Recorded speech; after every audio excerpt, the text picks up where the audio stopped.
Hey guys, this is Dr. K with Making Strides for Animal Chiropractic, and I have an awesome guest today. This is Dr. Jenna Werre. Did I say that correctly? Weary. Werre, okay. And she is here to talk a little bit more about getting her practice started. Dr. Jenna, tell us a little bit more about you and yourself and your practice. Absolutely. So thanks for having me on. I just Mhm. want to say, I'm probably your biggest fan. I've been following your work here since the very beginning, listening to the podcast, and then also took your business basics course. Mhm. So it's really awesome for me to be here and share my perspectives and kind of the process of getting going. Mhm. So, about me, I am from Minnesota, spent most of my adult life after high school in North Dakota, and then my family recently relocated to the Black Hills, Western South Dakota, and we love it here. I went to Northwestern Health Sciences University for chiropractic school. And then during my last few terms there, I attended Options for Animals as well as doing your business basics course. So I kind of finished everything within 3 months. Um, and then I started my practice. So I graduated last April 2021. And then I started practice here after we moved, about a month after we moved in September of 2021. And that's also when I took my AVCA exam. So, what do you feel like was the reason you wanted to pursue animal chiropractic as a profession, Dr. Jenna? So chiropractic, I always tell people chose me. Like I always knew that I needed to be a chiropractor, even without having experienced one. So most people have like some really great experience, like, oh, I had debilitating migraines or back pain, and then I found a chiropractor. I don't have that kind of a story. I was seen by a chiropractor, but it was never like earth-shattering, life-changing. Now, knowing the benefits of it now, I'm sure it helped me a lot. But I just always felt pulled in that direction. But I knew I didn't want to associate. And then I also didn't really dream of opening and closing brick and mortar every day. So when I found out that animal chiropractic was a thing, I'm like, I love animals. There was really no discussion. I was pretty much all in on animal chiropractic once I figured out that it was a thing. So, what appealed to you most about not being a traditional chiropractor? Like you said, maybe the brick and mortar wasn't for you. What is your favorite part about being an animal chiropractor? Is it the mobile component, being able to set your own hours, or what part do you love the most? All of it. I don't like doing the same thing every day, and it definitely isn't that. Um, During school, I like to be busy. I'm notorious for like overextending myself. I worked my way through school and had 3 jobs like at all times, and I like to do a lot. I like in creating a business, you get to create it exactly the way that you want to do it. And I felt like animal chiropractic gave me more freedom than a traditional practice because I can essentially, set my own hours. I can work as much as I want, and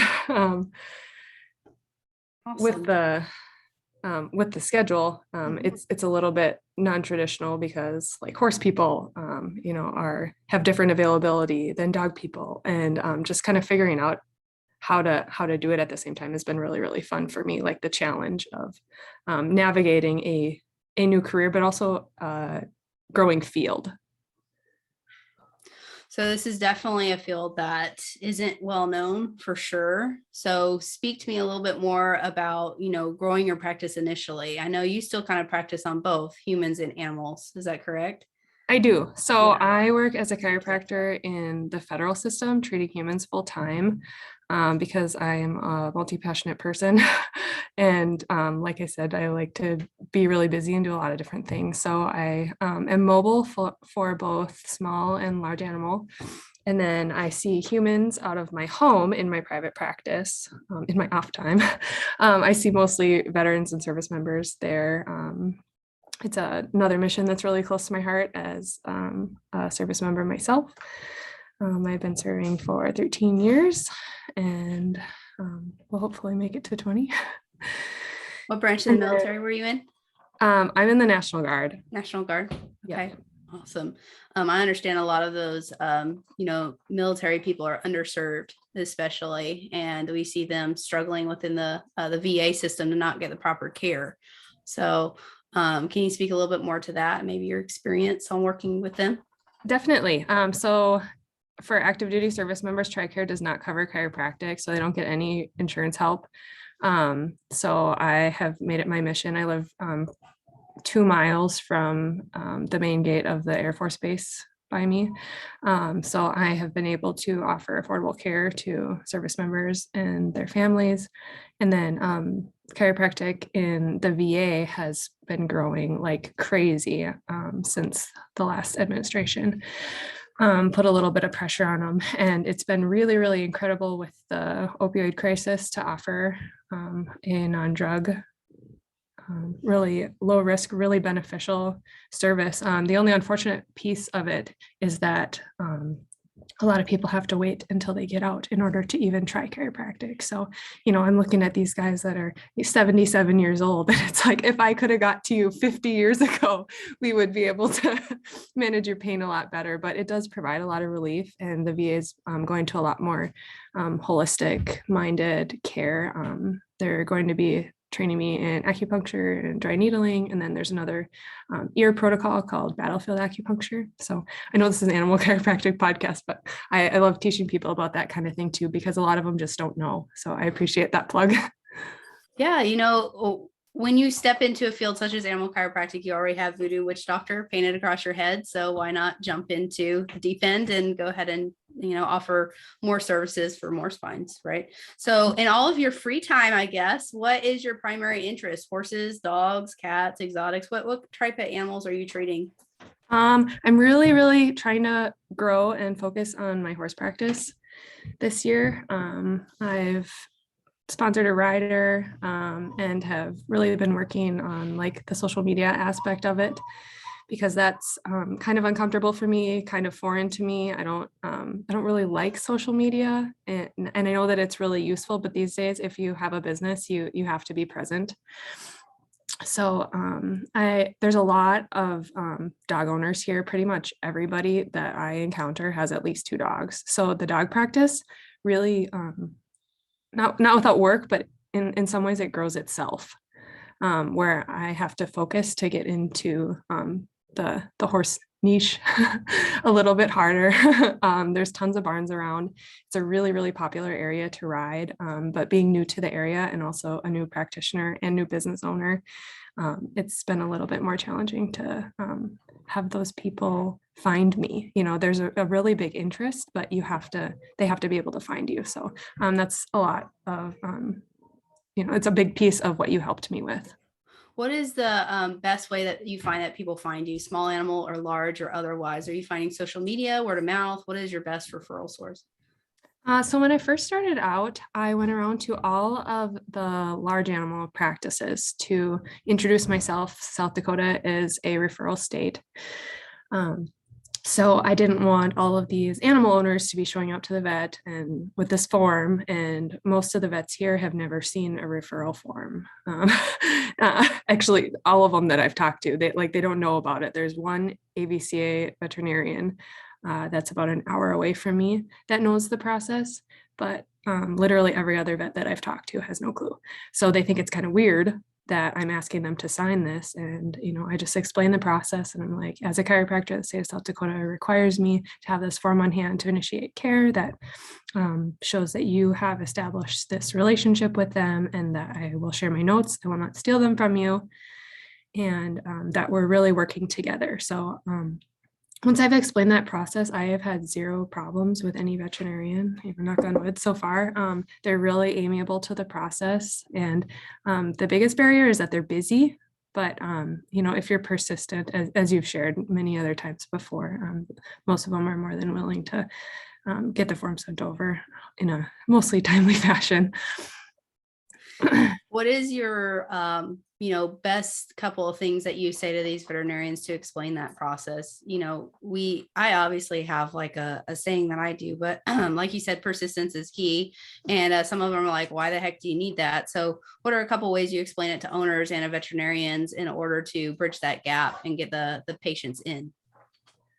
For the veterinarians, I think the biggest thing that helped them want to work with me, honestly, is that I showed up there. And I like, I'm like, hi, I'm here, like, I'll just wait until you have a moment. And I know that they're super busy and I hate to put that pressure on, but I think it means so much more that I'm willing to take my time, show up and have a conversation with them. So when, they get this form, they're like, oh, who is Jenna Werre? Like, why would I do this?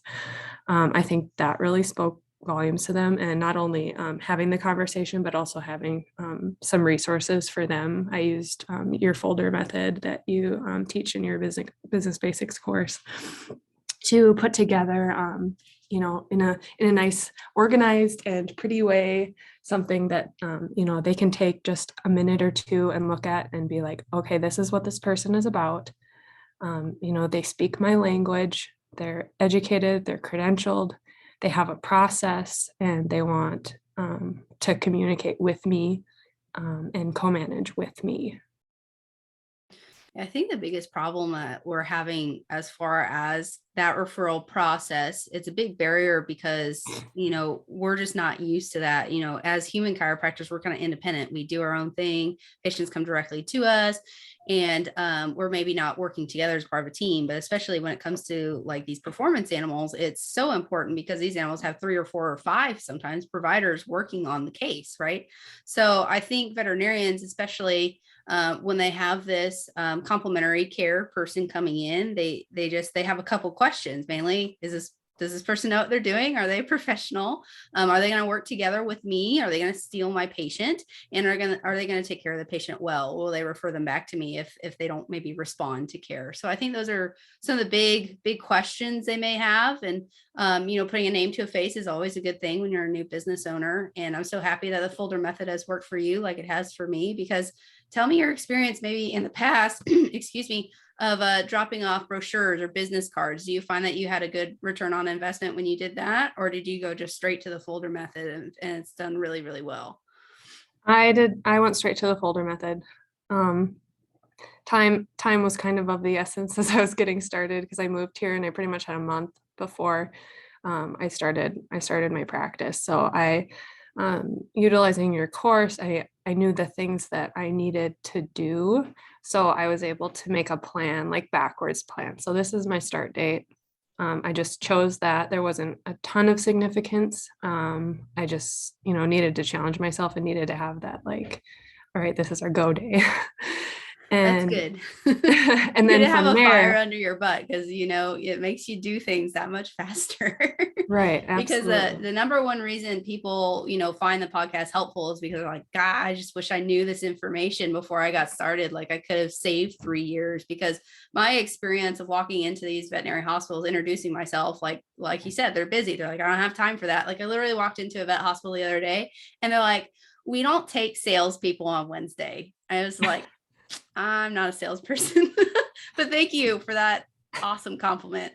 But anyway, I personally just found that when I would walk into a vet hospital and I would just show up and I'd say, well, I guess your doctor doesn't have time. And I would leave a brochure. There would be sometimes that like on my way out, I would look back and I would like see that person throw the brochure away. Like, and it was just heart wrenching to me because as a new business owner, you maybe paid your last paycheck from your associate position to get that brochure, so it was just one of those things where I was like, I don't want you to waste time. I want you to be efficient.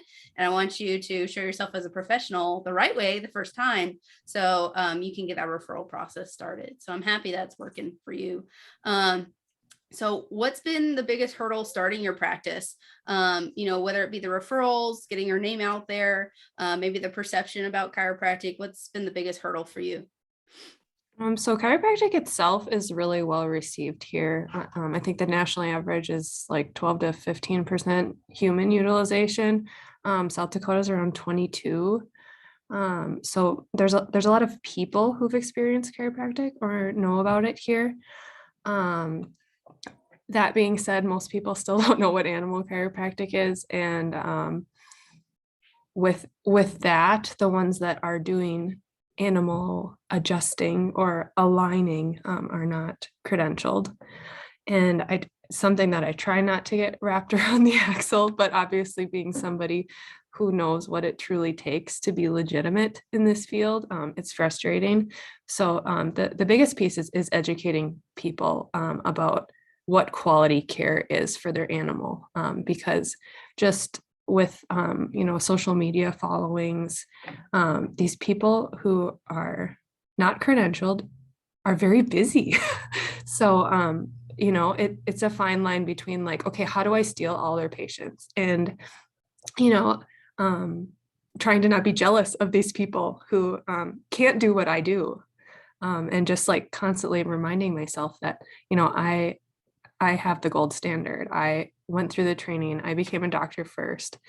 Um, and really showing people on social media, because that's where they buy. Like when they contact you, they're already ready to buy. So if they don't, like it's your own fault at that point, because if they've already reached out to you, they think that what you're selling, what you're the service that you're providing is going to help, or something that they want to try. So really the elements out of my control have been the biggest hurdle, but I'm just trying to overcome them in new and creative ways. And a lot of those things push me out of my own comfort zone. As I shared, I don't really like social media. I spent a lot of time off of it. I consider myself a pretty private person. But you have to show yourself, you have to show your personality, and you have to show your heart. So it's easy for me to communicate my heart, but it's not easy to put it out to the whole world, if that makes sense. I want to touch on a couple of things you just said is in one word, branding. Pretty much when you first get started, you don't have that brand, right? You don't have that recognition. And the horse and the dog world sometimes can be very small, especially if you're in a performance niche market. But like you said, when they already call you, they're ready to get started. So you have to get over maybe the pieces of resistance that they may have, the friction to getting started. And I know so acutely, I'm aware of this, that when somebody wants to get started, I would love to say, yeah, let's schedule you Friday at 2, right?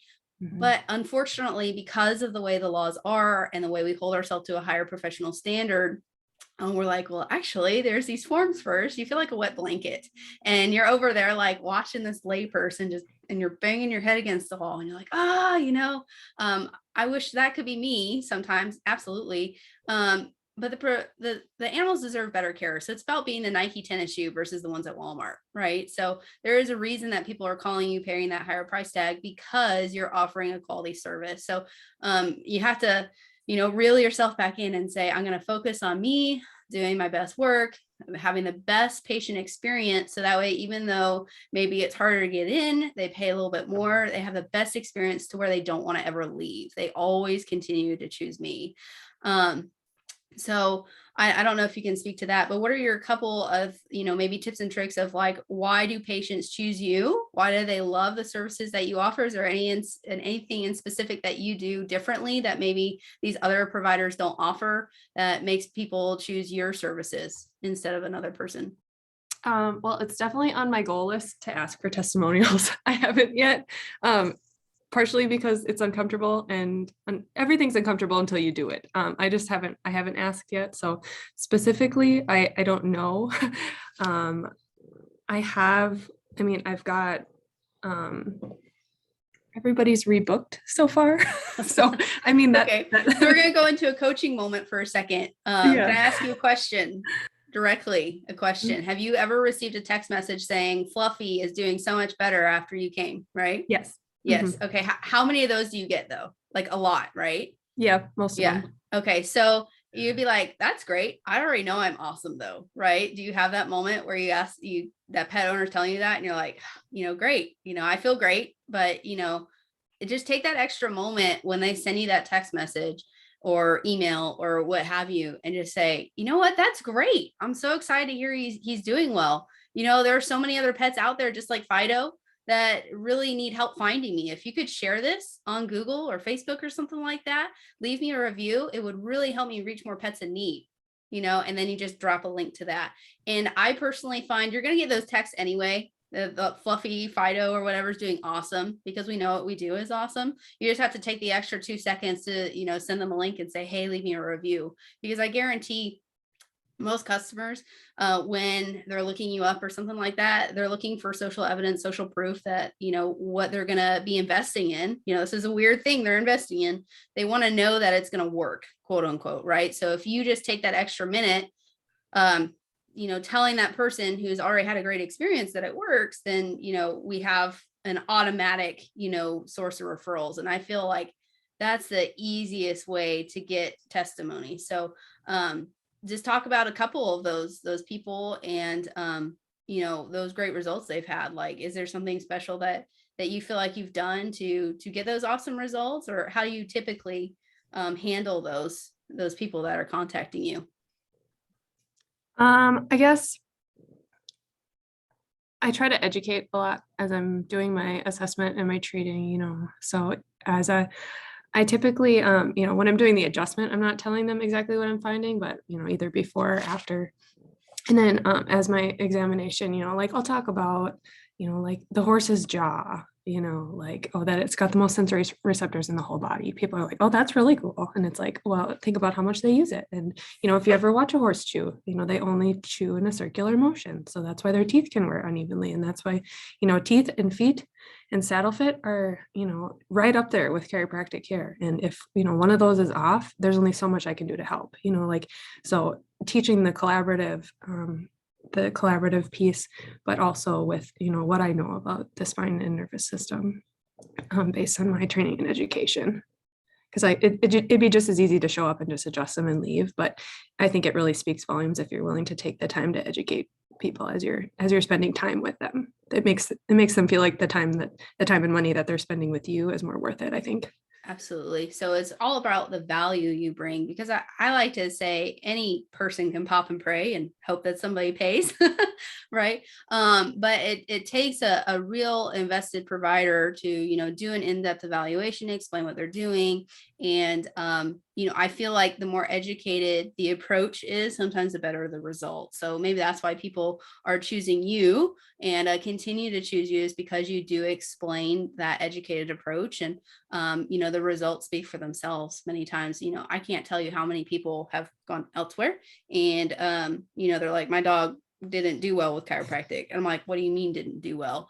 And they're like, well, he got adjusted, he never got better. I'm like, well, maybe it wasn't an educated hand that was working on him. So chiropractic does work, and it works for 80 to 90% of the patients that are coming in. We just have to know what we're doing and apply it correctly, and be okay with accepting that we don't know everything, and always trying to work collaboratively with the team. So I'm happy that you're spreading that awareness in your location. That percentage of people that use chiropractic, 20%, is amazing. I wish 20% of Texans got adjusted, because people are happier when they get adjusted, I feel like. So and it opens their mind to a whole new world of okay, well, that's not the only thing that's out there. So it makes me excited when people are choosing alternative options for themselves, because in their animals, it opens a whole new avenue for them when they get older or when they're struggling with performance. So I'm really happy that you have that type of practice there.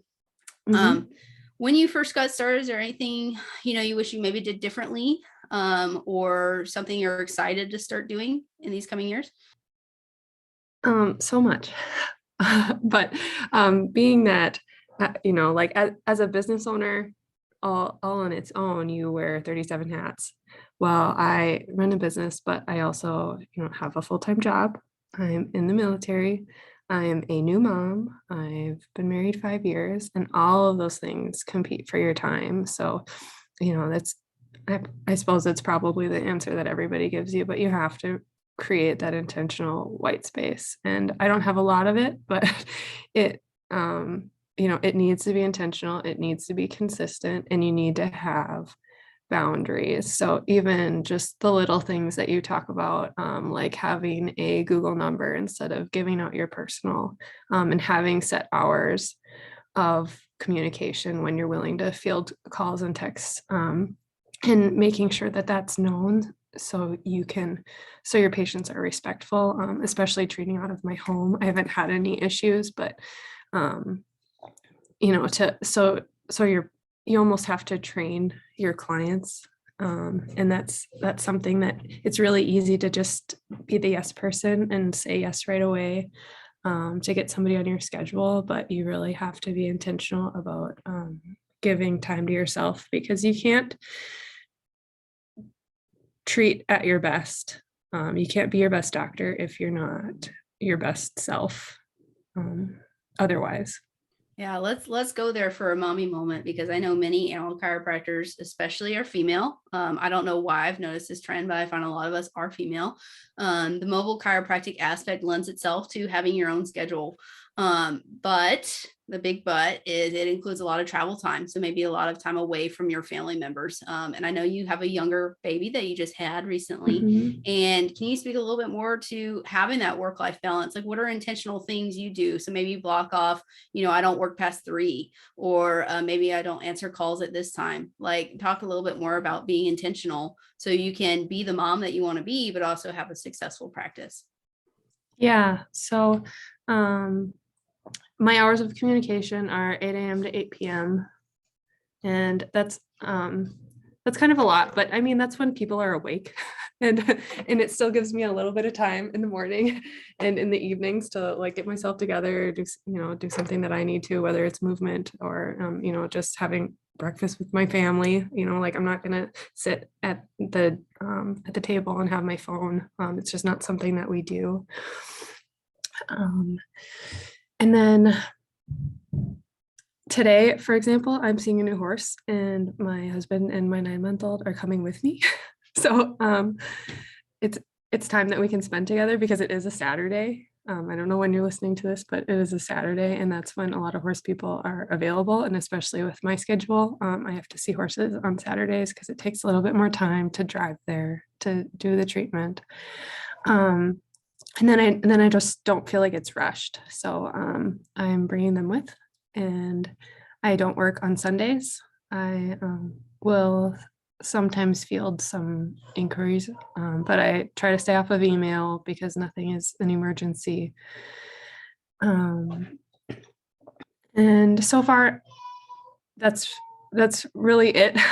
But it's a work in progress. I'm constantly finding ways to be more intentional with my time, and to streamline my processes in my business, so I'm not spending unnecessary time doing that. Yeah.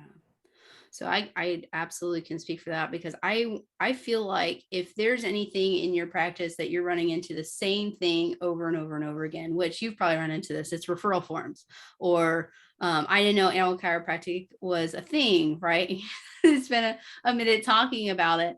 Or, they're maybe not sure of, prices or stuff like that. There are things that most commonly get asked that basically that's a time waster. Someone else can do that.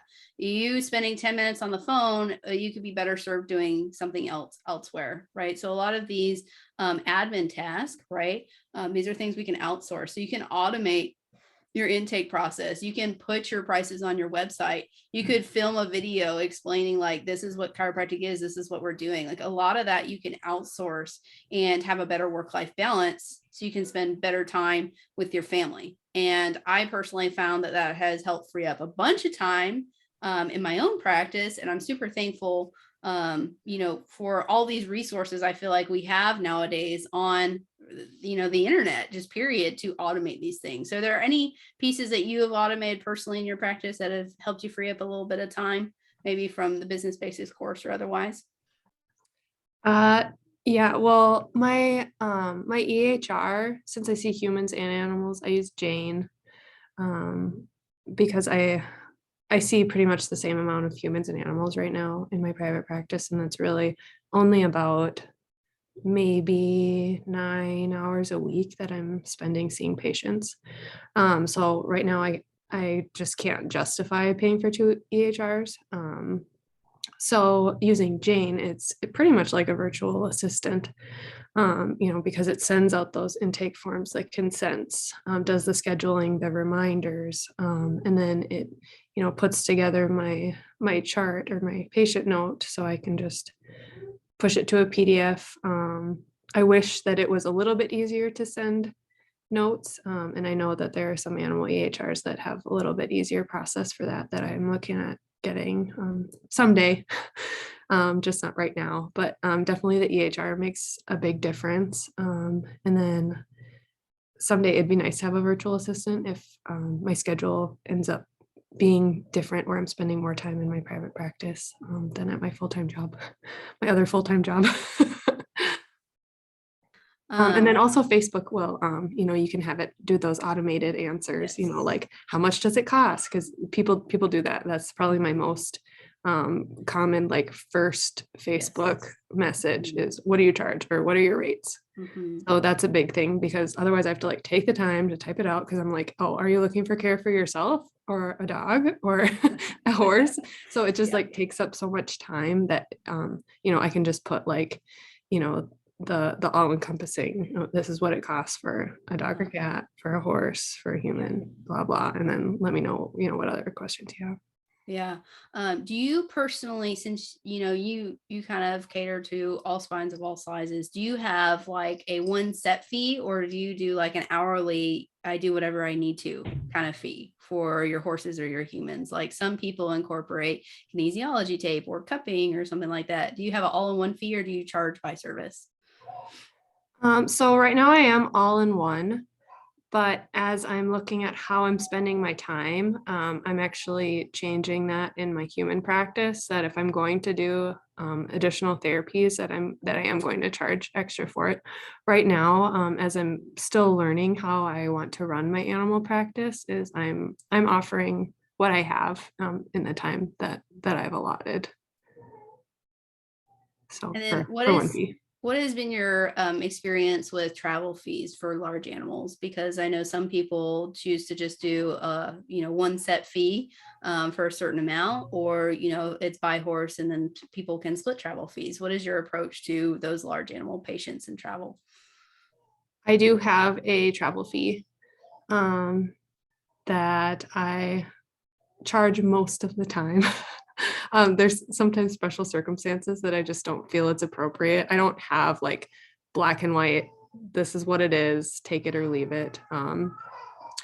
I will waive my travel fee if it's greater than 5 large animals. And then above that, I don't know, I'm still kind of playing with it. That's the fun part. And also the challenge of owning your own business is you can do it however you want. What I find is especially a lot of horse owners, like they're fine paying for it, but they don't like the travel fee. And I don't really know what it is. And it's not worth like losing a client over. So I'll, split it or waive it for the new exam, just so I can get there, so I can show them what I do, so they can see the results in their animal. But for whatever reason, people are really turned off by the travel fee around here.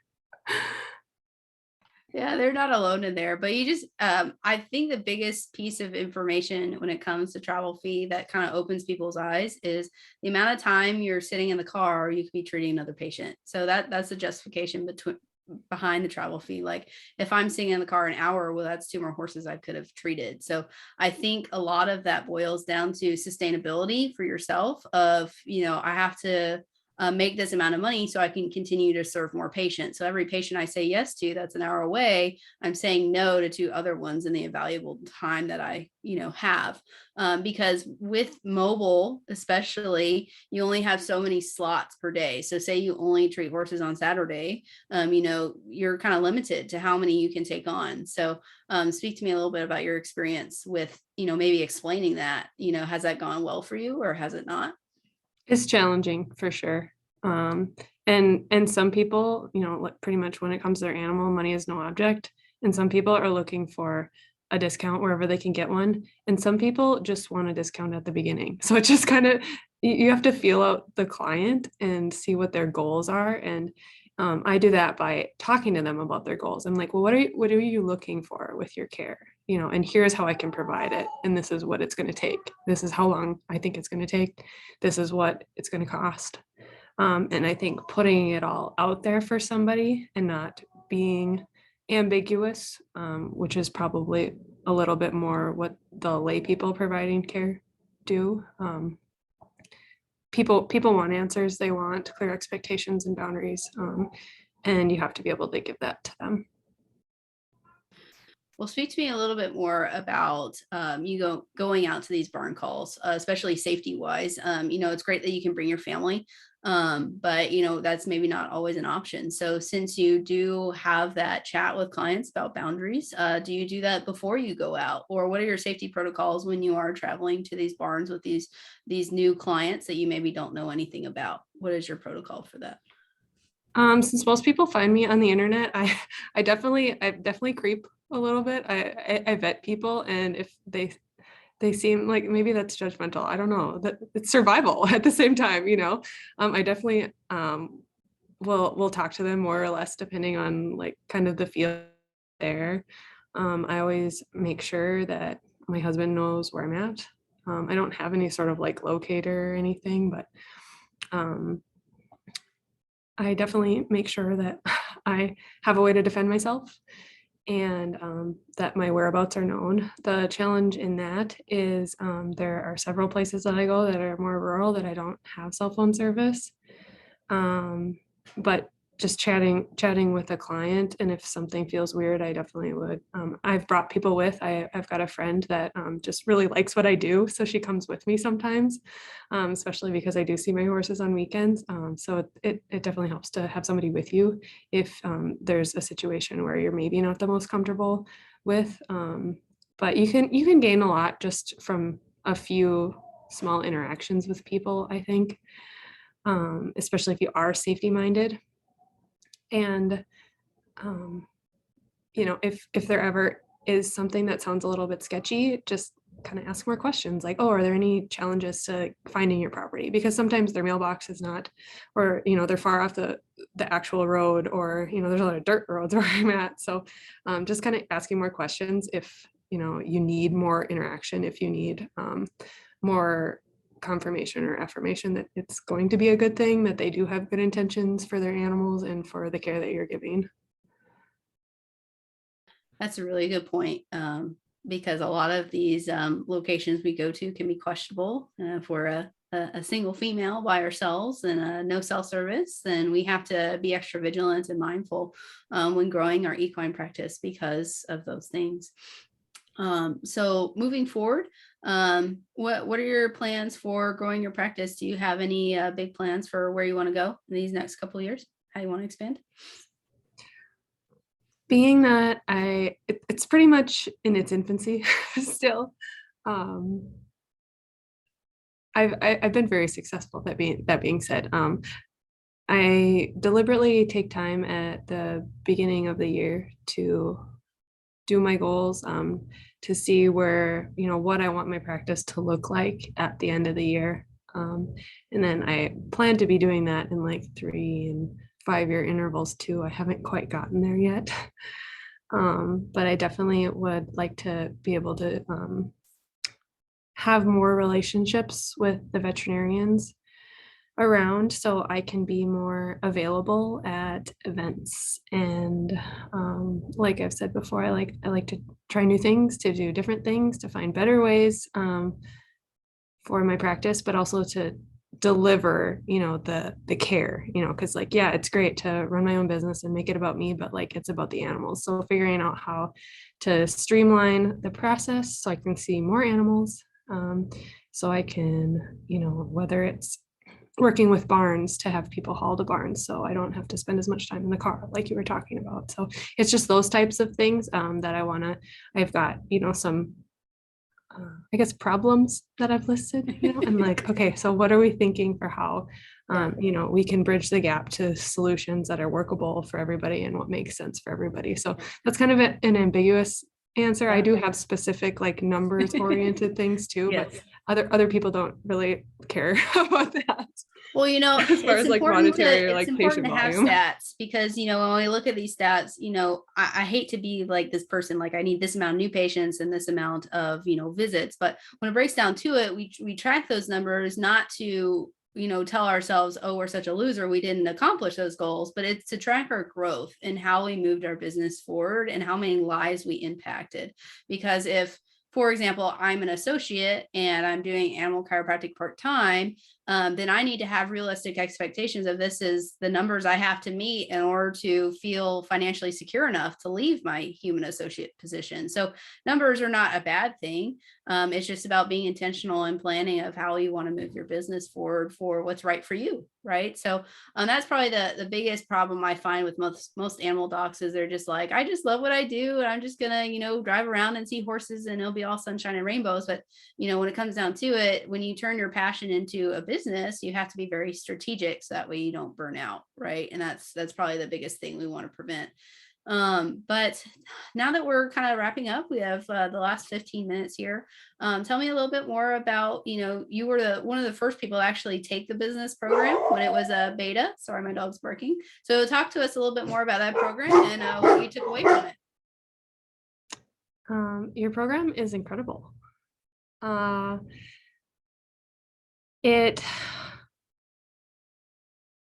want to figure out how. Okay, so you tell us, not you tell us, you give a ton of guidance on what to do, but not how to do it.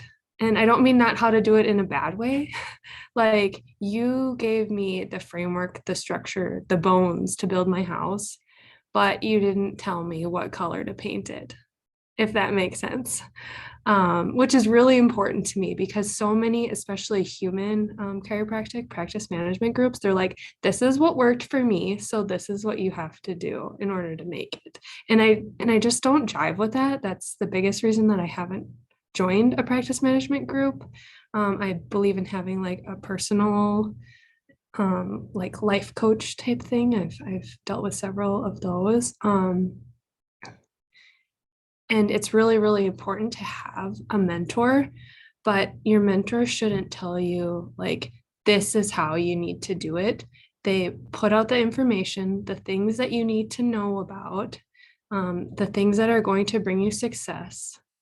And then above that, you also gave us a bunch of resources as far as like intake forms and then just things that you discovered along the way that were really helpful or even necessary that you wouldn't know, because going to either, chiropractic or veterinary school, you don't get, this is how you are a business owner. So having navigated growing a successful, thriving animal chiropractic practice, we don't need to reinvent the wheel. So I didn't feel like I was starting at square one. Like I said, I had a date that I wanted to start. And from there, I knew the tasks that I needed to complete in order to launch, in order to be ready to have all of my bases covered so I can start giving the care that I need to. Because at the end of the day, the assessment, the exam, the treatment, that's the easy part. It's the rest of it that you have to figure out, how am I going to make this work? And though I think I could have figured it out without a plan, I'm definitely in a better place now because I did have one, because I had the time that I spent with you, and also that you were willing to be available to me to field questions. I don't think I bothered you too much, but it was when I did, it was really, really beneficial and definitely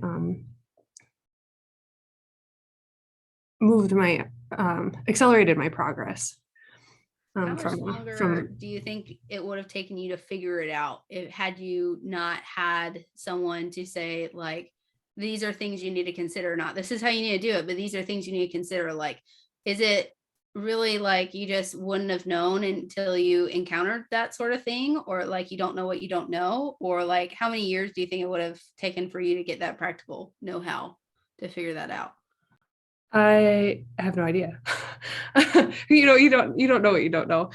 But I definitely think that the elements that you taught me in your course and in working with you and listening to your podcast helped me run my human practice better, honestly.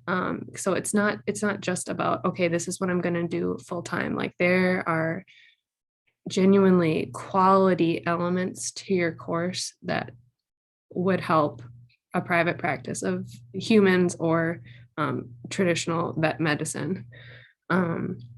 Just because it was all encompassing for animal business or a small business where you're seeing clients of any sort. So I would imagine if somebody had a massage program or something like that. I don't know if you have anybody that's interested in taking your course that does that, but it would totally be. Equine massage therapists actually reach out and say like, hey, would I be eligible to take your course? I'm like, I mean, I guess. So it's mostly tailored to the animal chiropractor, because I feel like when I was searching for coaching, I ran into the same thing. Human chiropractors would tell me this is how you do it. And I'm like, that doesn't work for me. Animal chiropractic is completely different from human chiropractic. You don't have an office. You don't have like complete like patients just coming in. You need a referral. Like there's so many different elements that are different from a traditional practice that like most coaches, I was like, that just doesn't work for me. And two, it didn't work for my personality type. Like telling me to go to screening after screening after screening burns me out. I'm introverted. I can't do that. So it's one of those things where I'm just like, let me tell people how to focus on being a very, very awesome, high quality doctor. And then let's accentuate that and blow that up, and then enable people, give them the confidence to show that off in a professional way. I call it being patient centric.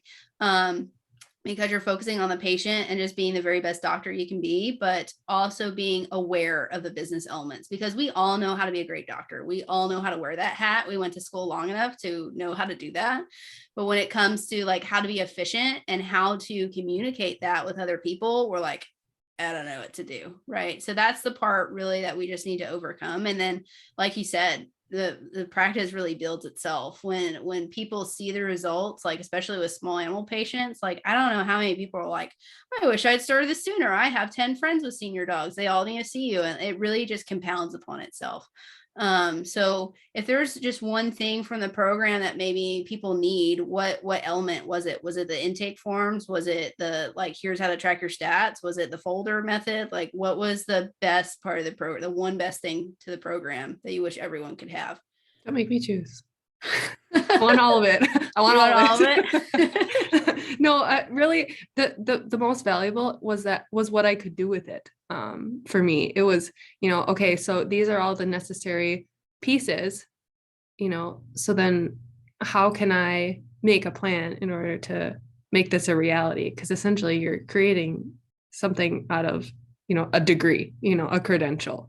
This is what I have. Well, it doesn't mean anything if you don't do anything with it. So it was the encouragement and the necessary steps in order to, hang up the sign and says, that says I'm open.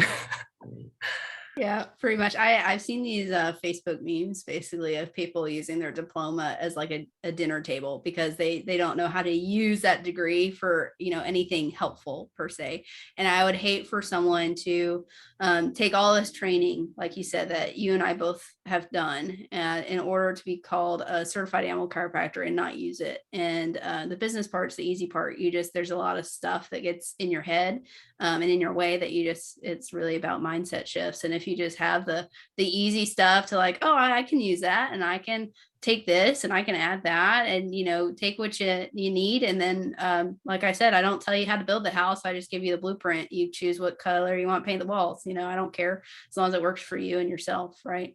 So Dr. Jenna, thank you so much for taking my program. One, because it was brand new. I had no idea if it was going to help serve anybody. And then two, for being willing to be on this podcast, because like I said, it's not something I ever envisioned that I would do, but people do listen to it and they do enjoy it. And then three, if people would like to engage with you, maybe they're similar minded as you, like social media freaks them out, but they want to challenge themselves. Like I've seen you challenge yourself. Where's a good place they can find you, engage with you, and learn more about you? I'm on Facebook and Instagram. My business is Western Edge Chiropractic. On Instagram, I'm at Dr. Jenna Werre. Pretty much the only one, Werre. It's pretty easy to spell, thankfully. Yeah. Is there anything else, any lasting advice that you would like to give these new docs before we sign off? The imposter syndrome is real. Like it's a daily struggle sometimes to like hype myself up to be like, what I'm doing is actually incredible. It works. You just have to trust it. You were talking to me earlier about the getting the text messages that say, oh my gosh, Fluffy's doing so much better. Like sometimes when I was first starting out, I'm still healing from this, but like you get the message and you're like, oh gosh, what happened? But you have, I'm transitioning into relaxing into that and knowing, instead of hoping. So the sooner you can make that transition, personally, I think it's something that everybody goes through. But just knowing and trusting that what you're giving is quality and needed and helpful. And knowing that what you're giving is the best thing out there, and being able to communicate that. And then also to just run your business the way that you want and have fun with it, because life is too short to spend even one day doing something that you don't love. Gosh, those are great pieces of advice, Dr. Jenna. I personally have had the same situation when I still have this, where if someone calls me, I always assume no news is good news, right? So if somebody calls me, something must be wrong, right? So when I pick up the phone and they're like, what did you do? I'm like, what did I do? They're like, he's doing awesome. I'm like, oh, thank God, because, I think we're just programmed to like always assume the worst, right? So it's really funny with what we do. I'm always amazed at how awesome the results are and how happy people are with having holistic and natural options to offer their pets, in addition to maybe themselves, since you treat humans. But I think it's incredible what you're doing, and I'm so happy that there is someone like you where you are, because like you said, there's only like one other one that's like maybe an hour away. There's 3 in the state. There's 3. Wow. So that's a room for improvement, considering 20% of people use one. So we need some more, right? Yeah, absolutely. So guys, check out Dr. Jenna at Western Edge Chiropractic. And thank you so much for joining us for this podcast. If you'd like more information about becoming an animal chiropractor, or if you just want to learn a little bit more about getting started, you can find more from us on our social media groups or from makingstridesforanimalchiropractic.com. Dr. Jenna, thank you so much for your time. And I look forward to talking to you again soon. Okay. Yay, thanks. Have a good one. Bye-bye.